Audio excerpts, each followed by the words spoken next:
Hey, welcome back to the CRP. Miguel Durrani here, and I am joined by heavyweight Johnathan Ivey, and that means only one thing.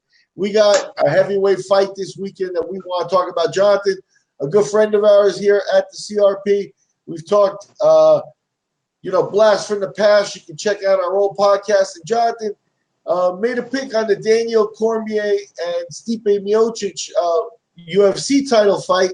And he's 1-0 already, so we figured, hey, let's make a segment out of it. We're going to have the big guy back. This weekend, we got Bellator 225 with a heavyweight headliner. The show is coming to us live from the Webster Bank Arena in Connecticut. And you can check your local listings for start times on the Zone. Typical Bellators, 16 fights on the card. I only got odds for the main event. Matt Mitrione versus Sergei Kharitonov. Mitrione 13-6, the UFC veteran. Kharitonov 28-6.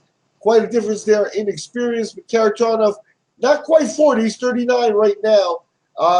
Does he have anything left?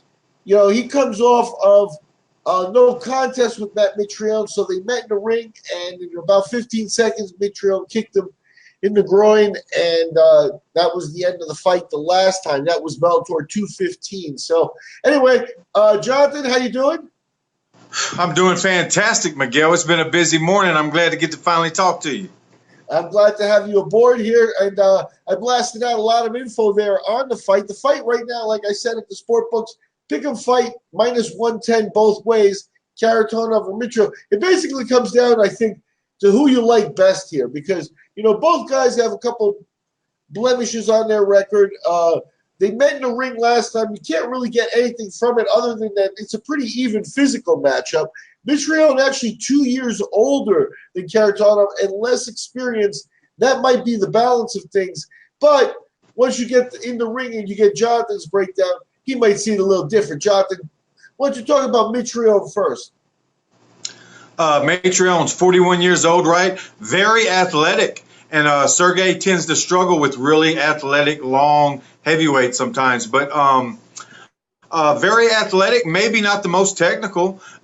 Maybe submission defense ain't the world's best. He's not Fabricio Verdum by any means. But super tough, super athletic, big, long, and got a nasty streak. Yeah, and he hits hard. He does have that going for him. So, and in terms of experience, he doesn't have a ton of fights. He crossed over to MMA, after like a football career and things like that. And he's had a high level of competition, taking losses to the likes of Ben Rothwell, Travis Brown. Ben Rothwell, a common opponent with my co-host here, Johnathan Ivey. He's got wins over Fedor and Roy Nelson. All those coming now under the Bellator flag.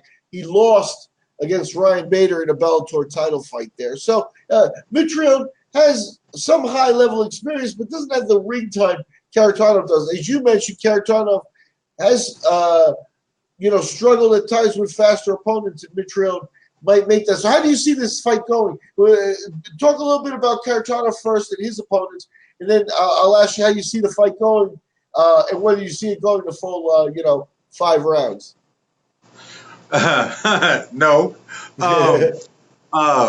Well, Mitrione's got a little bit limited experience, right? He doesn't have a million fights, but all of his fights, Miguel, are against high-level competition. Like, I've got a gazillion fights, but 80% of them are against people your viewers have never heard of. So it's kind of, I would prefer to have, 25 fights against, like Mitrione does, against really established guys in the sport. Sergei, I'm a Pride fan. Right, I remember staying up till 3 in the morning watching Pride back in the old days. I like Sergei, and the thing with him, he's a plotter. Right, he's not going to, win any athletic competitions. Just feats of athleticism. But he's a plotter. He's going to be right in front of you. He's going to throw heat, right, with some power shots. But I think the difference is when it goes to the ground. If it goes to the ground, I think Sergei is capable of submitting Mitrione. Now, if that's an interesting take on it, because you look at this fight on paper, and a lot of people are going to say this was not going to the ground. But in Kharitonov, usually as the striker, gets credit for that. But as you mentioned, maybe Mitrione a little bit limited on the defensive side. Like you said, we're done. And Kharitonov has so much experience at this point. Why not try to get the takedown and work where your opponent's not better? So that could be a good inkling as to why this is a pick-em fight as well. How do you see this one? Go ahead and make your pick if you can. Well, I think Ryan Bader kind of showed that a much smaller man than Sergei can go to the ground and dominate. Now, Sergei's not the wrestler Bader is by any means, but I think his submissions are better. We got Sergei we know what he's going to do. He's going to come forward. He's going to look slow doing it, and he's going to throw heat. Matt's going to circle, move, maybe throw that inside sloppy leg kick that he threw the first fight. He's very athletic, and this is you always get me to deal with these really tough fights to call. But if I had to bet something on it, give me Sergei.